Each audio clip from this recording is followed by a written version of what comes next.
Friends, welcome to my channel के corner. कैसे हैं आप लोग सब। जैसे कि आप देख रहे हैं यहाँ पर एक न्यू टॉपिक है area and circumferences of a circle. ठीक है, यहाँ पर मैंने एक सर्कल ड्रॉ किया हुआ है जिसका radius, this is a radius. Alright, radius क्या है? 6 सेंटीमीटर। अब हम रेडियस को समझ लेते हैं कि रेडियस पहले क्या होता है। किसी भी सेंटर पॉइंट को से लेकर किसी भी तरफ जो लाइन आपकी बाउंड्री की तरफ जाती है, सारे आपके रेडियस हैं, वो कोई भी साइड हो, क्योंकि ऑल साइड्स आर इक्वल, लेकिन बशर्त है कि वो सेंटर पॉइंट से स्टार्ट की गई हो। ठीक है, तो दिस इज़ अ रेडियस। अगर हम इसको इसी वे में डबल लेके जाएंगे तो this whole line is diameter.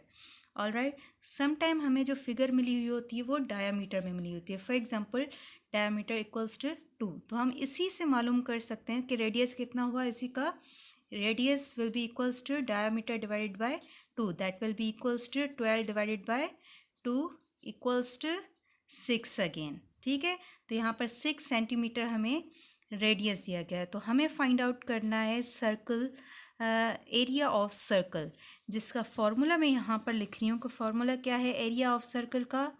Area is equals to pi r square. Alright, pi r square, that pi जो है हमारा वो एक स्टैंडर्ड वैल्यू इसकी होती है जो कि कांस्टेंट है, that will B 22 divided by 7। अगर हम पॉइंट्स में इसको कन्वर्ट करें that will B 3.14 something. Alright, तो हम 3.14 लिख सकते हैं, या 22/7 जो भी हम इसमें से यूज़ करना चाहें वैल्यू हम यूज़ कर सकते हैं। ऑलराइट, यहाँ तक आपको समझ में आ गई।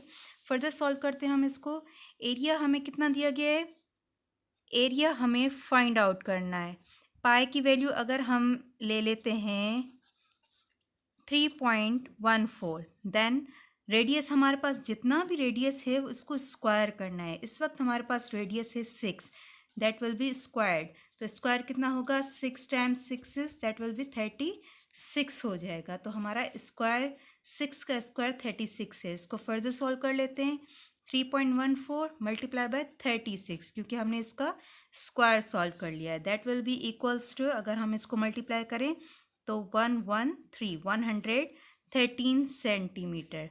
तो हमने फाइंड आउट कर लिया एरिया का सर्कल, सर्कल ऑफ एरिया। ठीक है, अब हम फाइंड आउट करने वाले हैं सर्कमफ्रेंसेस, लेकिन उसको समझने के लिए उसको पहले समझना पड़ेगा कि सर्कमफ्रेंसेस होता क्या है। सर्कमफ्रेंसेस ये पूरी की पूरी ये बाउंड्री है। ऑलराइट, जो हमारी अगर स्क्वायर शेप है तो स्क्वायर की पूरी बाउंड्री को हम कहते हैं पैरामीटर। ऑलराइट, रेक्टेंगल की पूरी बाउंड्री को भी हम कहते हैं पैरामीटर। लेकिन सर्कल की जब बाउंड्री की बात आती है तो हम इसको एक टर्म यूज़ करते हैं सर्कमफ्रेंसेस। ठीक है, बात वही है, हमें बाउंड्री मालूम करनी है, लेकिन जाहिर सी बात है इसमें साइड नहीं होती, तो पैरामीटर का फॉर्मूला यहाँ पर अप्लाई नहीं होगा। ऑलराइट, तो इसका अलग से एक फॉर्मूला है, सीख लेते हैं क्या है। सर्कमफ्रेंसेस का फॉर्मूला क्या है, मैं यहाँ पर लिख लेती हूँ। सर्कमफ्रेंसेस का फॉर्मूला 2 पाई आर।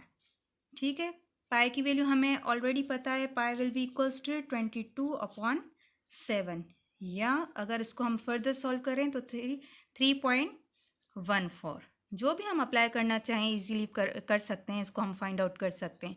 चलें फाइंड आउट करते हैं सर्कमफ्रेंसेस कैसे फाइंड आउट करना है। 2 रिमेन 2, इसकी जगह मैं लिख रही हूँ 3.14, जो कि इसकी स्टैंडर्ड वैल्यू है, कांस्टेंट वैल्यू है पाई की। ऑलराइट, आर यहाँ पर सिंगल है, स्क्वायर में नहीं है, तो हम इसको सिर्फ 6 ही लिखेंगे। तीनों को मल्टीप्लाई करना है, तीनों को मल्टीप्लाई कर लेते हैं। जब मल्टीप्लाई करेंगे तो that will B answer 37.69 centimetre में है, तो हम यहाँ पर सेंटीमीटर ही लिखेंगे।